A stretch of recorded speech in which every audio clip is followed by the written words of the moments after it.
Our people don't count. No matter what we do, they never listen. So you're saying that one of the victims had actually managed to escape, and two of your officers escorted him back to Dahmer's. Wait. You just gonna let him take this baby back inside? Man, let us do our job. Netflix has dropped the LGBTQ tag from its latest original series, which we just played the trailer of, Dahmer Monster, the Jeffrey Dahmer story, after backlash online from that tag. One Twitter user wrote, I mean, I know it's technically true, but this is not the representation we're looking for. What do you think about this, Brianna? I gotta say, Robbie, this one lost me.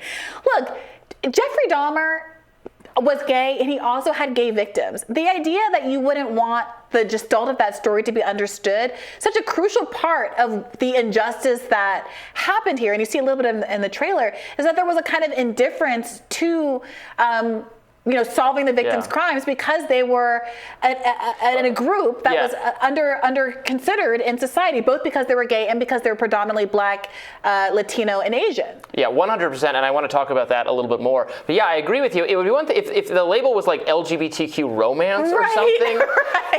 But in the same way that you would have, and they have had, right, like documentaries or films about the AIDS crisis, like about a very sad aspect of LGBTQ history, it still gets labeled LGBTQ, Angels in America, right? That one with Mark Ruffalo, right? Etc. I think Milk. they do. Yeah, all of these kind of movies. Yeah. A lot of minority stories are not very happy in the United States of America. They still get LGBTQ tags, and or among Black tags or Latino tags. Among unhappy LGBTQ stories, certainly Dahmer. So Jeffrey Dahmer was a serial killer who killed and ate people, like a lot of people throughout the 70s, 80s, and I think he was caught in late 80s or early 90s. I think in the early 90s, yeah. And as you alluded to, and as this trailer points out, it's absolutely true.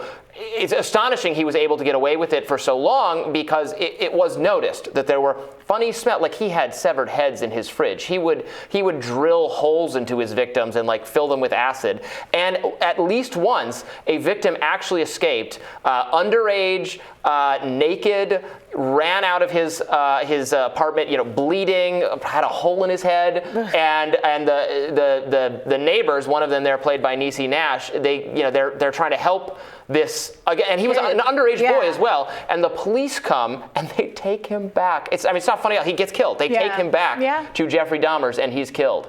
Killed horrifically. And so the idea that you would have like such an insecurity about a story that makes quote unquote your community look bad when it's also a story about your community being victimized, I think is so short-sighted. I mean, I'm Black. I presume that the R. Kelly story and every other kind of documentary that is not so flattering is still tagged with like Black interest tags. Mm-hmm. People that know me who aren't even Black watch one movie in my house and they go back to their homes and their Netflix is suggesting for them.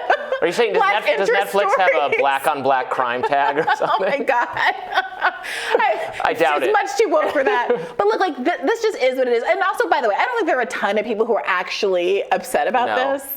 But it does point to. I think they were thinking of it as like gay romance or something. Yeah, which would be like Love inappropriate. Love Victor or whatever, Love Simon, that the Netflix teen gay thing. Yeah. Sure, and I would accept that. It goes from that, and then you scroll over Dahmer. But that does point to. I mean, look, frankly, it's kind of a good thing, isn't it, that there is a diversity of content within some of these like broader labels. It used to be that there was only like a certain kind of gay movie that got made, which was like a coming out story and about how to explain to your parents that they should still love you. And those are fine and useful, but there's obviously a lot more breadth to the gay experience. That we can have gay superheroes and action stars and every other kind of thing in the world now. And with the good comes with the bad. The considerable bad. Yeah. Yeah. Yeah.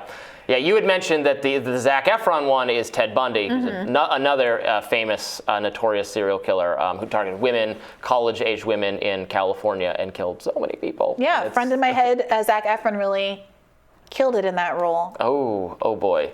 Well, I won't get into. I'm not going to make it. Not going to do it. Not going to say it. I'm sorry. Not going to say it. Sorry. It's the end of the day. This is not a silly subject. Obviously, it's a very serious subject. The media aspect of it. I'm sorry, Yes, it's silly. it is silly. It is silly. But obviously the substantive underlying killings are very serious, which is why I think it deserves the hashtag that the label that it has, and the attention that it's But getting. truly a story of just unbelievable. No matter how bad or incompetent you think police are capable of behaving, this will disappoint your expectations. Yeah. This is some of the most criminally negligent, incompetent law enforcement, which is also an aspect of the Ted Bundy serial killer story too, because he was caught and escaped, and they're just like, yeah, well, we have a photo of him, but it doesn't even really look like him. Like they had photos of him that they couldn't figure out who it was, and it took so long into the process of actually bringing him in, as he was driving around killing people for years. Yeah.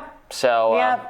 Heck of a job. That's some fine detective work, as they would say. Yeah, we were talking in the break a little bit about a story that we ended up not covering today, but that many people are talking about, involving an Amber Alert that was solved and resolved only when the police inadvertently killed the missing child. And we get too many of these stories. It's catch and catch can. What should we cover and what should we not? But it really is a disappointing slate of performances recently and historically from the police. Certainly. Well, we agree on that. All right. Tomorrow on Rising, we will be back with some very special guests to weigh in on the big news of the day. And if that's too vague for you, well, too bad. You just have to watch the show and find out what we mean. I can't wait to find out myself. Be sure to like, share, and subscribe so that you never miss any content. And for those of you who like to listen while on the go, we are now available anywhere you listen to podcasts. Take care. We'll see you tomorrow. See you tomorrow.